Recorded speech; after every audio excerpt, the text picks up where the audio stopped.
एक बार की बात है, गौतम बुद्ध अपने शिष्यों के साथ एक गांव से दूर किसी बड़े नगर की तरफ जा रहे थे।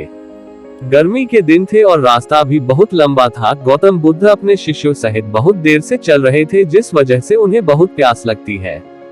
वहां से कुछ ही दूरी पर बरगद के वृक्ष की एक घनी छांव थी। सभी लोग उस वृक्ष के पास पहुंच जाते हैं। महात्मा बुद्ध अपने शिष्यों सहित वृक्ष की घनी छाया के नीचे विश्राम करने लगते हैं।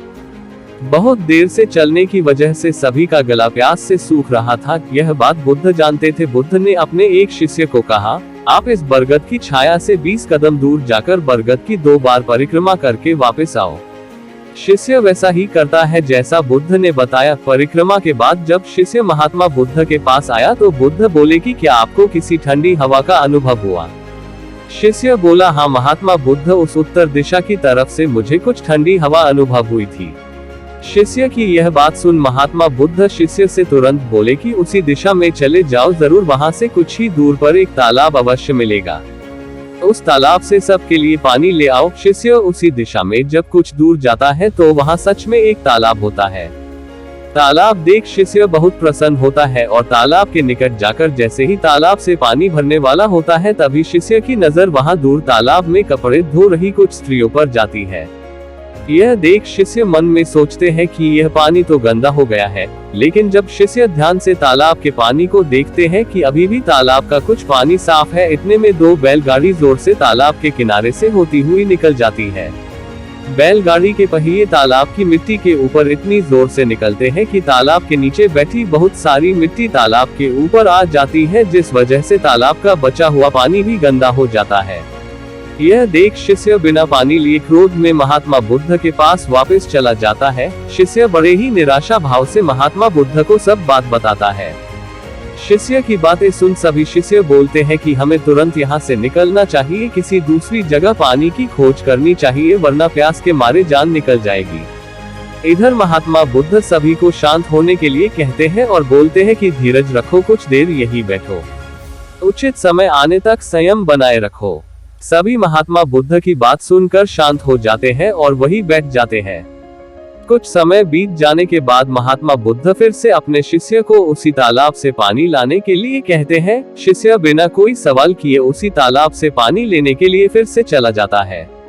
तालाब की हालत देख शिष्य को यकीन नहीं होता। तालाब का पानी पूरी तरह से साफ होता है। यह देख शिष्य बहुत खुश होता है और पानी भरकर महात्मा बुद्ध के पास जाता है। सभी पानी पीकर अपनी प्यास बुझाते हैं, लेकिन अभी भी सबके मन में ये एक सवाल था कि आखिर यह चमत्कार हुआ कैसे? तालाब का सब पानी तो गंदा था। उन्हें लगा कि जरूर ये बुद्ध की शक्ति है। इनमें एक शिष्य ने यह सवाल महात्मा बुद्ध से पूछ ही लिया कि यह चमत्कार आपने कैसे किया? शिष्य का जवाब देते हुए महात्मा बुद्ध बोले कि यह कोई चमत्कार नहीं, यह आपके सब्र का फल है। यह फल है आपके सब्र बनाए रखते हुए उचित समय के इंतजार का। जितनी देर हम सब लोगों ने सब्र किया, उतनी देर तक तालाब के पानी के ऊपर तैर रहे सभी गंदे तत्व और मिट्टी तालाब के पानी के नीचे बैठ रहे थे। फिर कुछ देर बाद शिष्य जब वहां तालाब के पास पहुंचा, तब तक सब दूषित कण नीचे बैठ चुके थे, जिस वजह से तालाब का पानी पहले की तरह साफ हो चुका था तथा तालाब साफ दिखाई दे रहा था। यदि उस समय आप लोगों ने सब्र न किया होता, धैर्य न रखा होता, तो आप सब इतनी गर्मी में पानी की खोज में प्यासे रहकर शायद अब तक मृत्यु को प्राप्त हो गए होते, क्योंकि यहाँ से आगे कोई तालाब है या नहीं, और होगा भी तो क्या उसका पानी साफ होगा या नहीं। इन सब कारणों से आप कभी प्यास न बुझा पाते और प्यास से मर जाते। फिर इतना बोलने के बाद महात्मा बुद्ध शिष्यों को एक सीख देते हुए कहते हैं कि जैसी स्थिति हम लोगों के समक्ष आ जाई है, वैसी ही स्थिति और मुश्किल दौर जिंदगी के हर मोड़ पर आएंगे।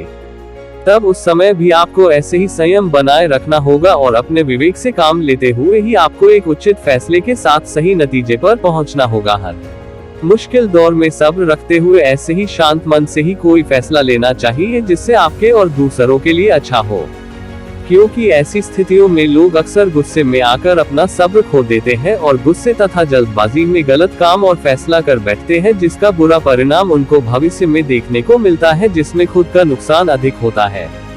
कुछ परिस्थितियां जीवन में ऐसी होती है जहां हमें सब्र बनाए रखते हुए उचित समय का इंतजार करना होता है, लेकिन लोग अक्सर यहीं पर अपना सब्र खो देते हैं और उचित समय आने का इंतजार नहीं करते, जिस वजह से उनको आगे चलकर दुख और मुश्किलों का सामना करना पड़ता है। तो अगर आपको महात्मा गौतम बुद्ध की इस कहानी से कुछ सीखने को मिला हो तो अपने दोस्तों के साथ इसे जरूर शेयर करें। धन्यवाद।